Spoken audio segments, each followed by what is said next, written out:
It's time for my MiddleEarthAthon TBR. So if you don't know, the MiddleEarthAthon is happening very, very soon. And I am one of the hosts and I am Samwise Gamgee. So I have 3 different prompts. I will also leave the video of me talking about recommendations for the prompts up in the cards there, as well as down in the description. So if you need any help yourself with coming up with books that you can do for this, that will be there. However, I have 3 books for my 3 prompts.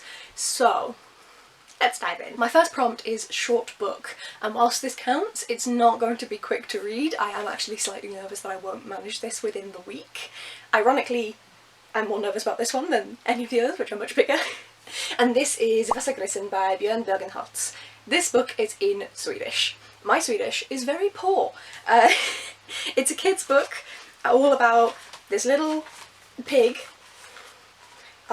Vasa is the name of this ship that sunk in the 1600s just off of the coast of Sweden.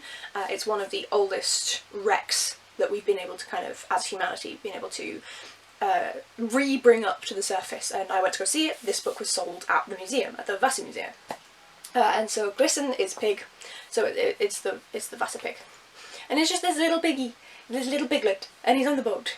And obviously it's going to sink, because they were idiots. And so yeah, I don't really know what's going to happen to this. Obviously the pig's going to survive, but like, it's just like a little story about this little piglet. I am going to struggle with this just because my Swedish is very, very bad. My pronunciation is bad, my speech is bad, my reading is bad, and yet I try. This is very short. It doesn't have page numbers, but like, come on, this bad boy is tiny. It's all in Swedish, so I am going to have a bit of an interesting time with it, trying to figure out what it actually says without just sitting there with Google Translate, because that won't help me learn the language. So we shall see. I'm quite nervous about this one, but also very excited to finally dive into it, because I bought this like 1.5 years ago now. Another big book! This one is for the prompt of a book with food in the title or on the cover, and I don't have any like food books, like none. So in my recommendations video I did a lot of like how you can make this prompt work for you, but I thought I'd go with something that is relatively foodie, and that is coffee beans. Like, at least you consume them. It's something that you consume and is standard for people to consume. So it's better than some of the suggestions I had. But yes, so this is The Bitter Trade by Piers Alexander. I got this because it sounded vaguely interesting when I was like charity shopping years ago, back in like 2016.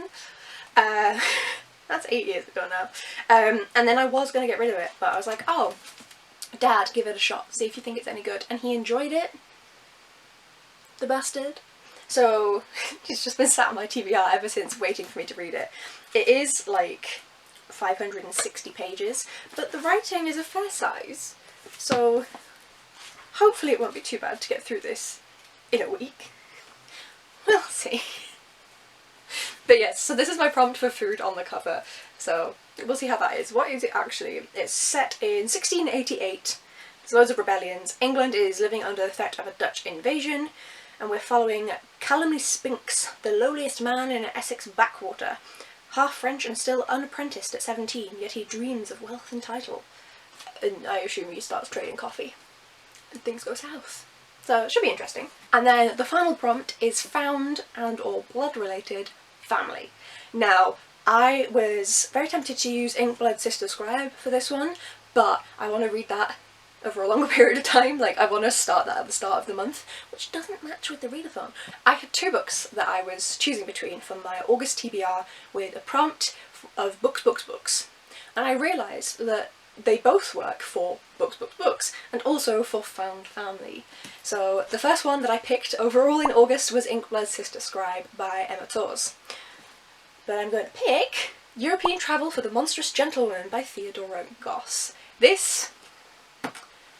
She's a big girl. She is a chunky lady. It's like 700 odd pages. So that should be fun. However, I do also have the audiobook of this, so I'm hoping that I will be able to audiobook it at work and then read a bit, and that will help me get through it this week. This is the second book in a series, and in the first one it is like a mystery, kind of like Sherlockian. Sherlock is in it because it's using loads of the classics, and so it's all of these women, young women, who are relatives or creations, and they're drawn inspiration from these classic fantasy stories or sci-fi stories, and they are all in this Athena club which solves mysteries. I obviously have no clue what this is going to be about. It's all set in like a fantastical Victorian era, and I'm very, very excited for this one. I think it's going to be a lot of fun. And so this is my TBR. Simultaneously really good for just 1 week, just 3 books, and also really bad because this why do I do this to myself? This is like just under 1,300 pages, and then this is in a language I don't speak. I like to challenge myself, don't I? I mean, if things come to worst, technically, potentially this could work for all of them.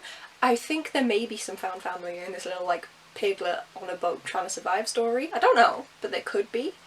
And then, obviously, this is a short book, and also, it technically has food on the cover and in the title, if you think about eating the little piggy. So technically this could potentially count for them all. So I will manage, I will be fine, I will get by, but apparently I must do things difficultly, so please let me know down below who are you joining in with, which host. You can join in with multiple on the Discord, you can actually be part of multiple different groups now, so you can do all of the prompts if you want, but you can also just stick with one of us. So are you staying with me as Samwise, or are you going with one of the others? The Discord, all of the links and everything will be down in the description below so that you can come and join in with us. The start dates are here, I believe it's the 24th of August, but I'm filming this on my lunch break, so it's in the text. Thank you, editing Abby. And we would love to have you join in with us. We are so excited for this. And afterwards we're going to be reading Lord of the Rings, 1 book each month, September to December. So, what's your excuse? Why aren't you joining us? Thank you so much for watching, folks, and I will hopefully see you in the next one. Bye!